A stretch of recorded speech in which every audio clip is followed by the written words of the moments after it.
NASA has begun a new era of lunar exploration called the Artemis program. Its goal is not just to visit the moon, but to stay there. Artemis is named after the twin sister of Apollo in Greek mythology.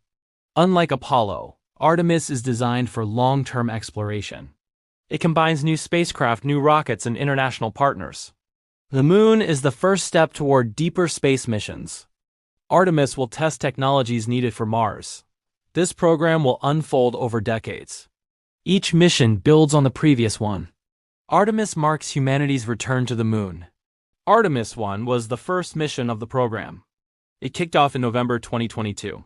The mission was done without a crew. Its purpose was to test the rocket and spacecraft. Orion flew farther than any human-rated spacecraft before. It entered a distant retrograde orbit around the moon. The mission took around 25 days to complete. It made a safe landing back on Earth. Splashdown occurred in the Pacific Ocean. Artemis I totally showed us that the system is working like a charm. Artemis II will be the first crewed mission of the Artemis program. The mission is planned as the first human flight beyond low Earth orbit since Apollo. 4 astronauts will fly inside the Orion crew capsule. Artemis II will not land on the moon. Instead, Orion will perform a crewed lunar flyby. The spacecraft will travel around the far side of the moon. The mission will last about 10 days from launch to splashdown. Artemis II will test life support, navigation, and crew systems in deep space. This mission is a critical step before landing humans on the moon. Artemis II gets us ready to go back to the moon for good. Artemis III is planned to return humans to the moon for the first time since Apollo. This mission will attempt the first crewed lunar landing of the Artemis program. The landing target is the moon's south polar region. This area is of special interest because it may contain water ice. Astronauts will reach the surface using a human landing system developed by SpaceX. The Starship lander will transport astronauts from lunar orbit to the surface.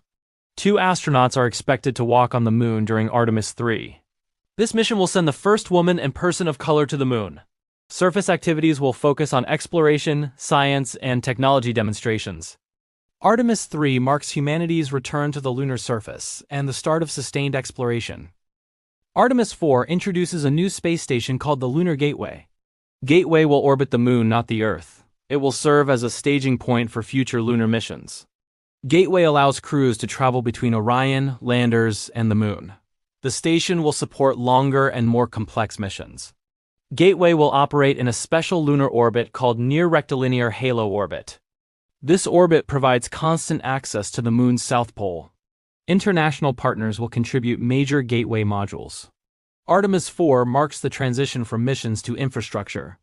Gateway becomes humanity's first permanent outpost in lunar orbit. Artemis V is designed to move beyond short visits and toward extended lunar missions. This mission builds directly on the infrastructure introduced by Artemis IV. Astronauts will again travel aboard the NASA Orion crew spacecraft. From Gateway, crews will transfer to a lunar lander for descent. Artemis V is expected to deliver astronauts to the moon for longer surface stays. Surface activities will include expanded scientific research. New mobility systems will allow crews to travel farther from the landing site. Artemis V will test technologies for long-duration survival beyond Earth. The moon becomes a proving ground for future deep space missions. Artemis V marks the shift from exploration to sustained human presence on the moon. Artemis VI represents the shift from missions to long-term lunar operations. By this stage, Artemis missions are no longer experimental. Crews continue to travel aboard the NASA Orion crew spacecraft. The Lunar Gateway now serves as a routine logistics hub. Advanced lunar landers support repeated trips to the surface. Surface missions focus on habitation, power, and resource testing. Crews begin operating as if the moon were a remote outpost. Water ice and local materials are studied for future use. Artemis VI helps establish repeatable and sustainable exploration. The moon is no longer a destination, but a place where humans work. The Artemis program is not a single-nation effort. NASA leads the program, but many countries contribute key elements. European Space Agency provides major service modules for the Orion spacecraft. Japan Aerospace Exploration Agency contributes technology, logistics, and future lunar systems. Canadian Space Agency supplies advanced robotics for Gateway and surface missions. Gateway itself is built as an international space station in lunar orbit. Beyond hardware, Artemis is guided by a shared legal framework. These principles are known as the Artemis Accords. The Accords promote peaceful exploration, transparency, and shared scientific data. Through cooperation, Artemis turns the moon into a shared destination for humanity. The Artemis program relies on an entirely new generation of space technology. At the center of Artemis is the Space Launch System, NASA's most powerful rocket. The Space Launch System is designed to send heavy payloads beyond Earth orbit. Crew members travel aboard the NASA Orion spacecraft, built for deep space missions. Orion is designed to protect astronauts during long missions and high-speed re-entry. To reach the lunar surface, Artemis uses a human landing system. This lander is capable of transporting astronauts and cargo between orbit and the moon. New lunar spacesuits allow astronauts to work longer and move farther on the surface.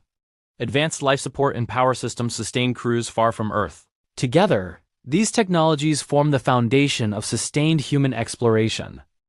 The moon is not the final destination of the Artemis program. It is a nearby testing ground for deeper space exploration. The moon allows missions far from Earth, but close enough for safety. Living on the moon teaches crews how to survive off Earth. Radiation, isolation, and long mission durations can be studied safely. Surface operations help refine tools, vehicles, and procedures. Local resources like water ice may support future missions.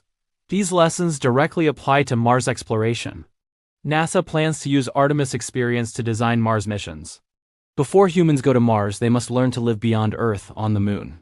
The Artemis program is designed to last far beyond a single decade. Its goal is to create a sustained human presence beyond Earth. Over time, missions become more frequent and more routine. Scientific research expands as crews stay longer on the moon. Commercial partners begin playing a larger role in lunar operations. The moon slowly develops into a hub for exploration. Technologies tested on the moon prepare humanity for Mars. NASA and its partners see Artemis as the foundation for deep space civilization. For the first time, humans learn how to live beyond Earth permanently. Artemis is not the end of exploration. It is the beginning of humanity's future in space.